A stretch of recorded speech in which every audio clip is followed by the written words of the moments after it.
Hey, I figured it's time to fire up the old YouTube channel again and give you guys an update on what's been going on with the CLK.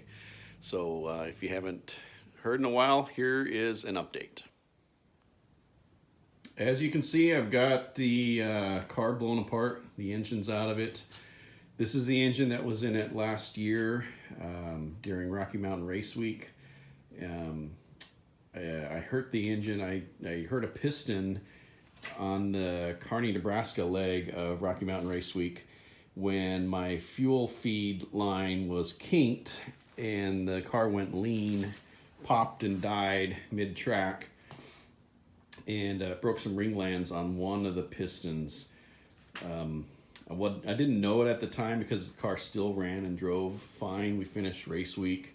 I got it home. I even drove it from Portland up to Seattle and back.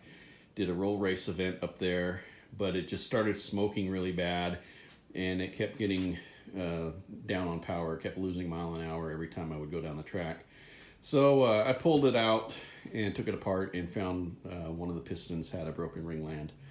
So this winter's project is to give this thing a full rebuild, which brings us to this, which is my spare block that I bought a couple years ago for dirt cheap, because it's got a massive hole in one of the cylinders.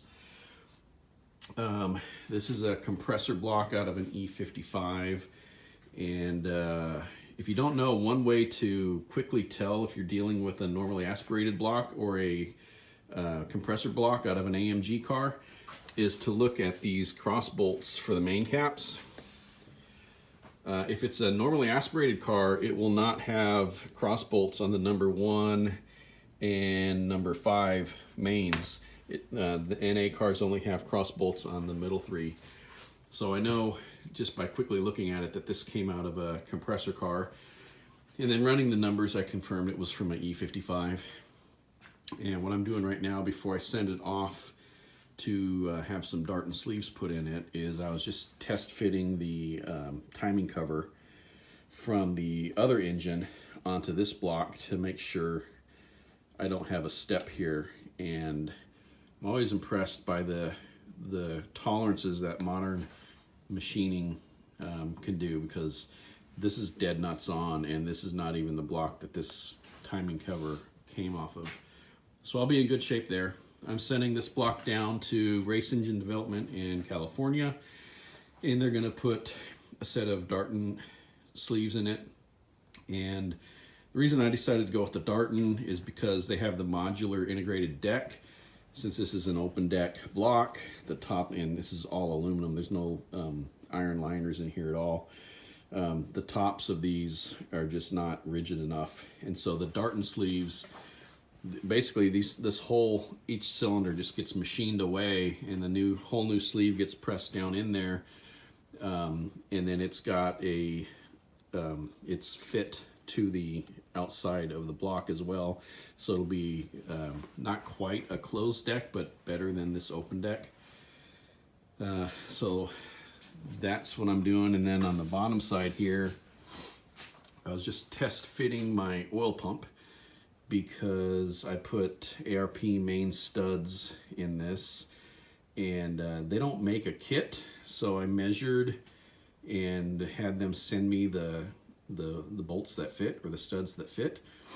But it's gonna get into my oil pump here just a little bit, so I'm gonna need to clearance the pump just a little bit where each of those 4 main studs will be hitting it. So I'll just have to get the die grinder out, knock a little bit off the pump, and it should be okay. And then get that sent off here hopefully in a couple weeks. So besides that, I've got a bunch of other parts that I ordered way back in September, and they're starting to show up. So I'll try and do a weekly video for next, I don't know, through the winter until I get this engine built.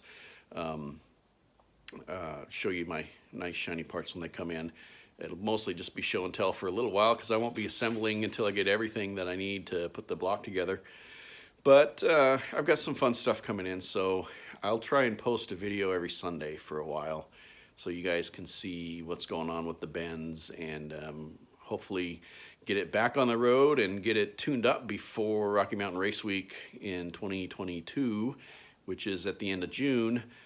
So it's gonna be cutting it close with all the back orders for everything right now, and the machining time. It's gonna be close whether or not I get this thing on the road. I'm probably gonna miss the West Coast Shootout in April, but if everything comes together, that would be great. If I could make the car run and be race ready for that event, I would love to do that. So anyway, I'll see you in a week or so, and I'll give you another update then.